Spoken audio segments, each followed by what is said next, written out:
Eh bien, bonjour à toutes et à toutes, c'est Tristan. Aujourd'hui, on se retrouve dans une toute nouvelle vidéo. À présent, je n'ai encore jamais fait de vidéo de ce style-là. Donc, je veux bien dire, enfin parler d'un petit top 6 des meilleurs Call of sortis par Activision Treyarch Infinity War. Donc, pour commencer, je t'apprête à aller liker, commenter, partager mes précédentes vidéos. Et surtout, tu peux t'abonner si ce n'est déjà pas fait. Et surtout, je te recommande d'avoir la banane pour regarder cette vidéo. C'est parti, à tout de suite.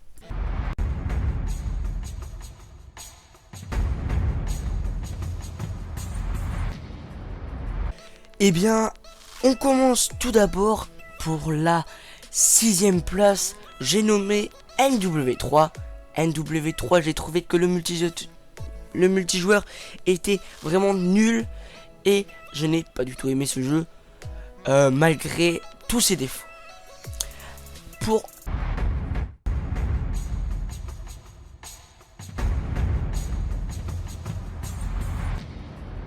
la 5ème place, on se retrouve avec BO2, un multijoueur sympathique mais un zombie décevant comparé à World at War et BO1.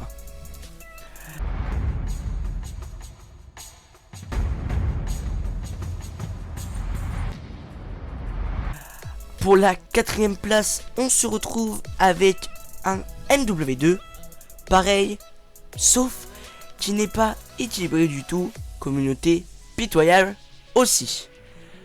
On pourrait croire que ce jeu est vraiment pas mal, mais de ma part, je n'ai pas du tout aimé.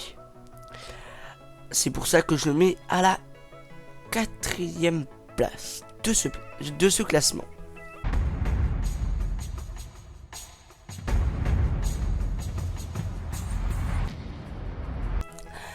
À la 3ème place, j'ai nommé MW1 car le multijoueur est vraiment parfait. Il est pas mal et je passe les détails et autres. Rien d'autre à dire sur ce jeu, je l'ai placé en 3ème place de ce classement.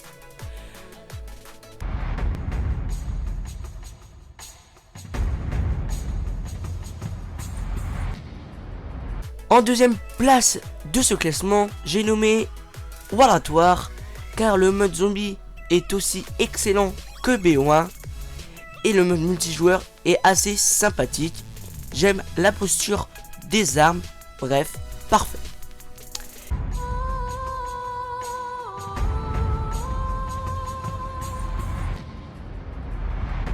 Et pour la première place, j'ai nommé BO1 car le mode zombie est excellent, un jeu coloré comparé à MW3 et Ghost, etc.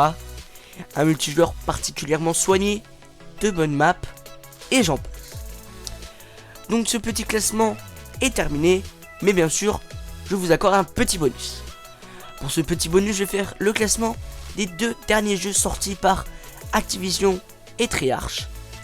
Donc avec le futuriste en main propre, donc AW, Advanced Warfare, Call of Duty, Advanced Warfare. Advanced Warfare, je l'ai placé en 2ème position de ce petit bonus classement.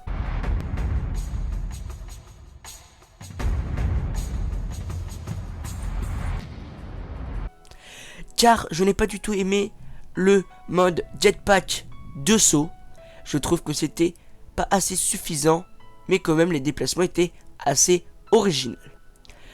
Aussi, le genre de caisse d'ouverture était vraiment parfait. J'ai vraiment aimé, ça aurait été pas mal qu'ils fassent ça dans BO1 et BO2. Mais vu que BO2 et BO1 c'est pas des jeux futuristes, je l'accorde, ça aurait été vraiment dégueulasse qu'ils soient mis. Et à la première place de ce bonus classement,